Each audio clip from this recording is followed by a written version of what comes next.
This news is presented by Yuvan Trading Company, डिडवी टिक्कर हमीरपुर।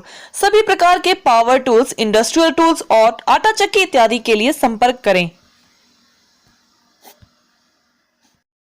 ये जो lockdown को लेके नोटिफिकेशन हुई थी, इसको लेके अधिकतर व्यापारियों में क्लैरिटी नहीं थी, तो इसको लेके हम कल उपायुक्त महोदय से मिले थे और इसमें कई बातें ऐसी हैं जो हमें मतलब हमारे को लगता था कि उसमें और चेंजेस होने चाहिए। जैसे कि टाइमिंग को लेके अब इन्होंने किराना शॉप, सब्जी शॉप जो है ये शाम को 6 बजे तक खोल के रखी है, तो जो कि जिसका कोई औचित्य नहीं है। अननेसेसरी लोग बाज़ारों में देर समय तक घूमते रहेंगे। हम चाहते थे कि जो डेली नीड्स या इस तरह की शॉप्स भी थी उनका भी एक टाइमिंग होनी चाहिए, वो 1 बजे तक होना चाहिए, क्योंकि अगर लॉकडाउन है तो कंप्लीट लॉकडाउन होना चाहिए।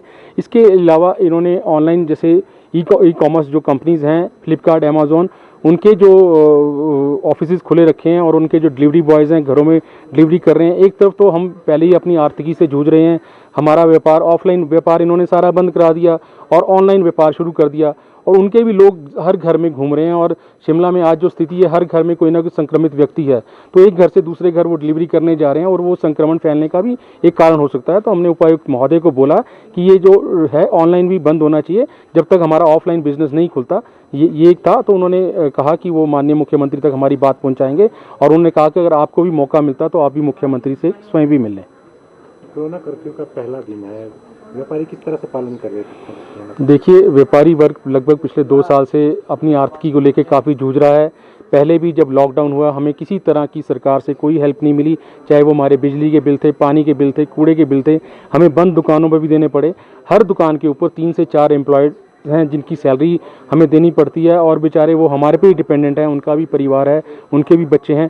तो सरकार से हमारी ये मांग थी कि जो हमारे एम्प्लॉयज़ एटलीस्ट उनकी चाहे 50% सैलरी सरकार की तरफ से मदद होती, क्योंकि वो बेचारे भी काफ़ी परेशान हैं। तो इस तरह की कोई भी मदद नहीं हुई। और अगर रही बात अभी भी व्यापारी वर्ग, हम तो एक सॉफ्ट टारगेट हैं, और सबसे बड़ी बात हम अपनी जिम्मेवारी समझते हैं, अपना दायित्व समझते हैं, इसलिए सभी व्यापारी इसमें सहयोग करते हैं। पहले भी जब लॉकडाउन हुआ तो जितनी भी NGOs चल रही थी उनके पीछे कोई ना कोई व्यापारी किसी ना किसी NGO से जुड़ा हुआ था और उसने पूरी हेल्प की।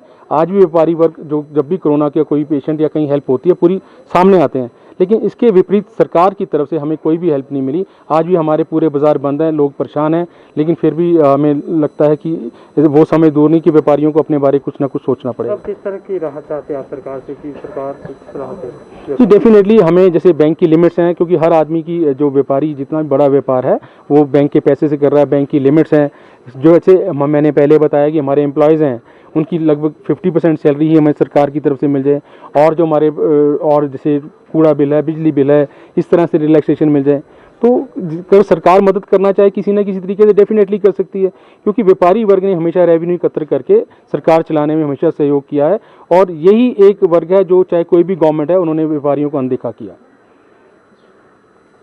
पड़ोसी राज्यों ने भी 15-15 दिन का लॉकडाउन किया है। अगर आप देखें महाराष्ट्र में भी जो ढीला ढाला लॉकडाउन किया गया था, तो हाई कोर्ट की वार्निंग के बाद उनको भी सख्ती करनी पड़ी थी।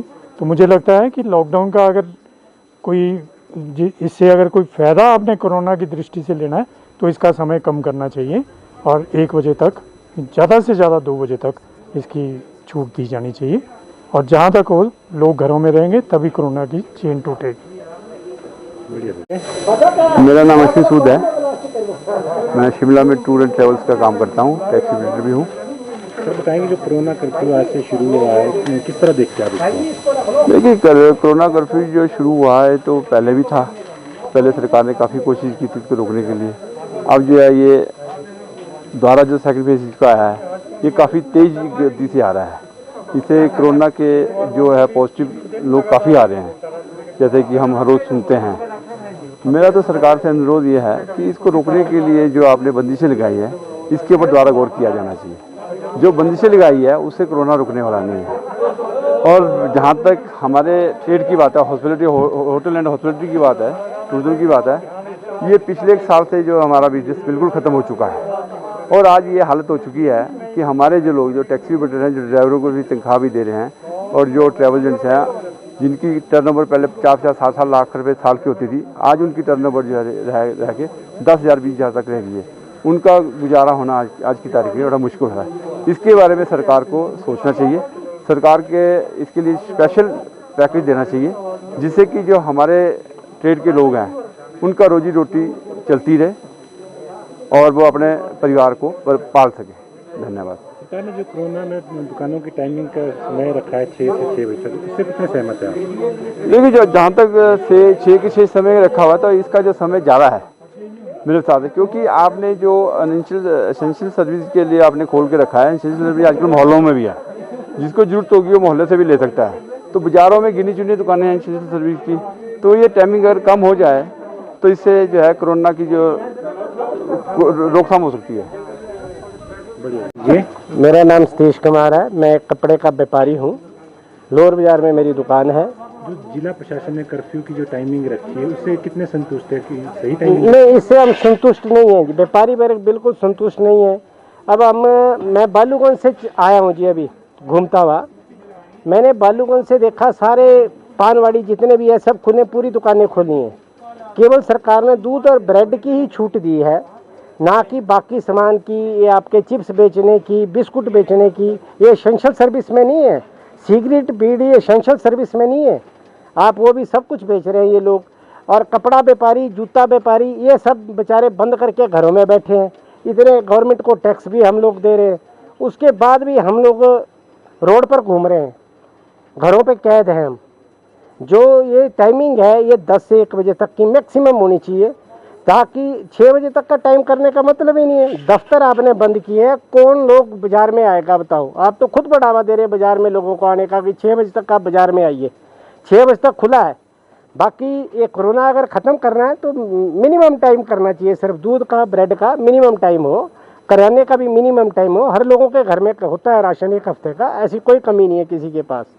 मैं तो सरकार से और आपके माध्यम से यही कहूँगा कि मिनिमम टाइम किया जाए और लोगों की आवाजाही पर बंद किया जाए, तब कोरोना रुकेगा, अदरवाइज ये नहीं रुकेगा। कोई बंद करने का औचित्य नहीं है इसका। धन्यवाद। सबसे पहले अपना परिचय दीजिए। मैं रमेश सूद, पूर्व प्रधान व्यापार मंडल शिमला। सर, जो ये कोरोना का कर्फ्यू का पहला दिन है, कितना असर है इसका, क्या दिखता है?